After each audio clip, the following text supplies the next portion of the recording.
Hey there fellow trailblazers, I hope you're having a wonderful day. So with all the trials and tribulations, the testing phase for the version 2.4 update has finally reached its conclusion, and the release date for the version 2.4 stream has been officially announced to commence on July 19th, during which we will finally be getting the release date for the next update. But that's not what this video is about. No, in this video we're going to talk about one specific character that got the short end of the stick throughout this whole testing phase in. Yes, I am talking about our lovely pink male Foxian Jiaoqiu. Before we begin, I want to paraphrase that I don't think Jiaoqiu is a terrible or unusable unit. If you like the character, there is nothing wrong with pulling for him. I will merely just be explaining in this video why he isn't at the same level of potential he could have originally reached if he wasn't hampered by all the nerfs to his kit. So without further ado, let's get right into it. The first nerfs came in the third version 2.4 testing phase, where his ultimate field got its initial AoE damage significantly cut down from a 240% attack multiplier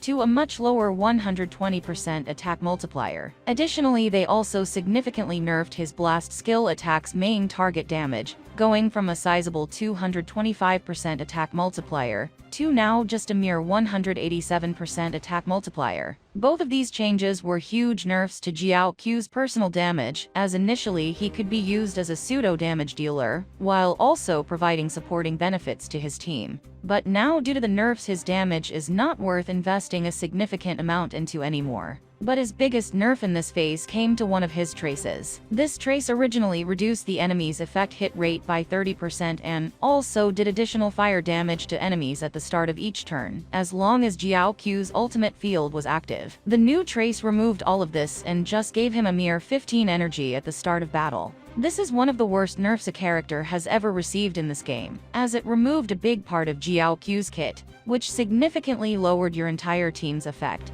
hit rate requirements to land debuffs into a generic one-time 15 energy gain, which has little use for most of the fight, aside from your first couple of turns. And while he did gain the ability to apply the burn status in his base kit with this update, which meant he could also be used in some Kafka DOT teams, the significant nerfs to his kit counteracted this one positive change. Moving on to the version 4 testing phase, here his E1 damage buff received a nerf from 48% to just 40%, which is an 8% decrease to the buff, making it going for his E1 a bit less valuable compared to before. Although on the positive side, the damage buff of his E1 now applies to all DOTs, as previously it excluded DOTs triggered on the enemies. And finally, in the fifth and final testing phase of the update, surprise surprise, Jiaoqiu received more nerfs. Firstly, the auto debuff stack application from his ultimate field now has a 6 trigger limit per ultimate use, meaning unlike before where you could keep reapplying Jiaoqiu's debuffs onto enemies as long as the ultimate field was active, now it no longer triggers if the debuffs are reapplied more than 6 times by the field,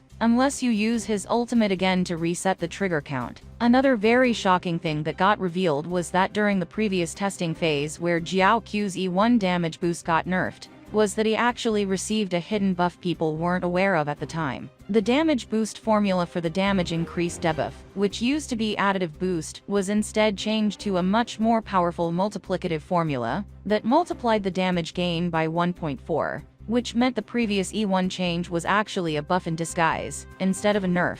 Sadly, the multiplicative formula was returned back to the additive formula during the V5 testing phase. So now it's just a straight 8% damage nerf like we initially expected. Overall, while I do not think Jiaoqiu is a bad or unusable character by any means, I do think he is now much less useful than the Harmony and Nihility units we currently have in the game. The one team where he was going to excel at, which was Acheron teams, now has less need for him due to the nerfs to his debuff application. And while he could also be used in Kafka DOT teams, characters like Black Swan are significantly better than him in those teams in almost every way. So that's how Jiaoqiu went from being one of the most hyped characters in the game to now one of the most disappointing ones. If you enjoyed this rant, please give this video a like and subscribe to my channel for more HSR content. I'll see you in the next video.